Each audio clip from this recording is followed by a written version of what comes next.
Imagine a fire, flickering against the darkness some 10,000 years ago.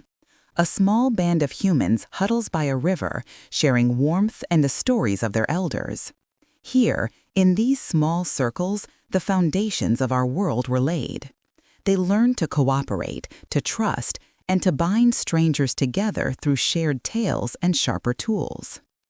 These tools and tales scaled into fields, herds, and the first great surplus. Surplus invited villages, then cities, and the need for rules. Along the great river plains of Mesopotamia and the Nile, these rules became systems. Writing and law turned authority into something tangible, something that could outlast any single voice. Power hardened into bureaucracy, and faith gave it purpose. But how did these isolated worlds connect? Through the oldest of human impulses, trade. Caravans crossed deserts, and monsoon winds pulled ships along coastlines, carrying not just silk and spices, but paper, the compass, and gunpowder, the very building blocks of future empires. Shared beliefs stretched across kingdoms, giving strangers common cause. Empires rose, standardizing coinage and roads, only to be broken by famine and pandemic, forcing renewal. By the 15th century, these systems linked continents in a fragile network of trade, tribute, and disease. We still live within the echoes of these patterns, in our supply chains, our public records, our global health alerts. The choices we make today travel along these same ancient routes, only now at the speed of light. Then a new chapter began, written on open water. On the deck of a cramped ship, a pilot sets a course into the unknown, turning the vast oceans into highways. These crossings stitch the continents into a single global web. But with this connection came a great exchange of maize and measles, of silver and shackles.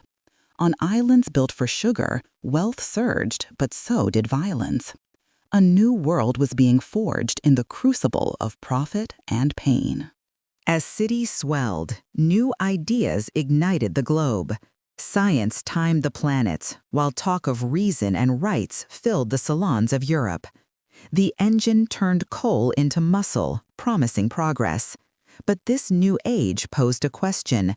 Could ideas of freedom liberate humanity as fast as new systems of industry and empire could bind it? The answer unfolded in revolution and reform, but also in the tightening grip of colonial power. Then ideologies collided on a global scale. Entire societies marched to war twice, leaving behind burned cities and a world redrawn.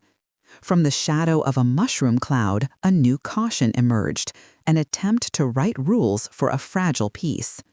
New nations found their voice, and the language of human rights promised dignity for all. In our time, the information revolution has rewired our world, linking distant markets to our daily lives. Today, that network delivers this story to your screen. It also delivers our greatest challenges, a climate that demands planetary cooperation, technologies that test the definition of what it means to be human, and tools that are rapidly outpacing our wisdom. Seeing the patterns of our past is no longer an academic exercise. It is how we choose our future. The task ahead is the same one faced by that small band around the fire, to find a story that we can all share.